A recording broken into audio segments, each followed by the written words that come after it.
সমতার বিরুদ্ধে প্রমাণ জোগাড় করে মুখোশ খুলছে ঝিলিক।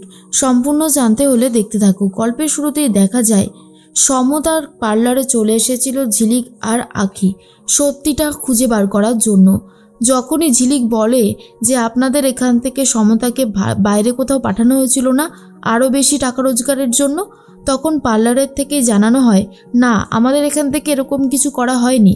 কিন্তু সমতা যে বলল যে ওর 7 দিন ছুটি লাগবে, ও তো ছুটিতে রয়েছে। আর এটা শোনার পরে অবাক হয়ে গেছে ঝিলিক আর আঁখি।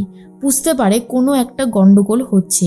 তার মধ্যেই পার্লারে একজন এসেছে রানীদি বলে, আর সে এসে সবাইকে মিষ্টি খাওয়াতে থাকে। কারণ ভূতনাথ এমন একটা মেকআপ করে দিয়েছে যার জন্য অনেক বেশি ফেমাস হয়ে গেছে। সবাই মিলে তার ইন্টারভিউ নিচ্ছে, তার নাম দিকে দিকে ছড়িয়ে পড়েছে।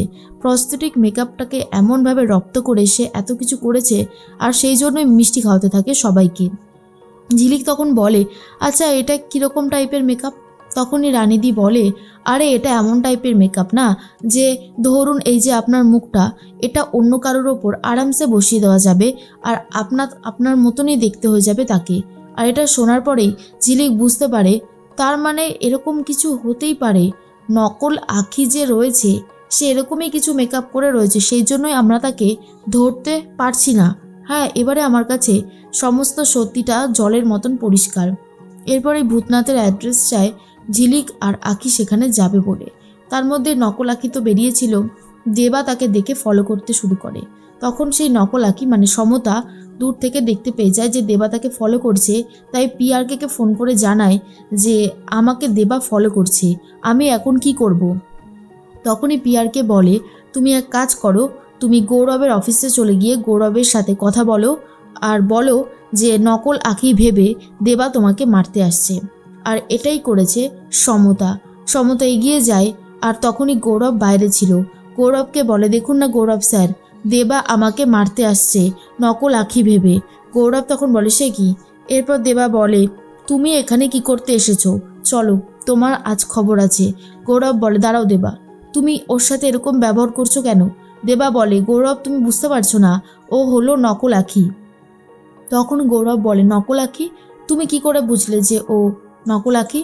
তখনই দেবা বলে, আমি বলছি তো ও নকল আঁখি, তুমি বিশ্বাস করছো না কেন? গৌরব আর দেবার মধ্যে ঝামেলা শুরু হয়ে যায়। দেবা আর ঝামেলাটাকে বাড়াতে চায় না, তাই মুখ বুজে সেখান থেকে চলে যায়। এর মধ্যেই ভূতনাথের বাড়িতে হাজির হয়ে গেছে ঝিলিক আর আঁখি, আর সেখানে গিয়েই ফয়সালা করবে বলে ঠিক করেছে। তখনই ঝিলিক বলে, আসবো কাকু? ভূতনাথ বলে, তোমরা আবার কি ইন্টারভিউ নিতে এসেছো নাকি? কোন চ্যানেল থেকে নিতে এসেছো?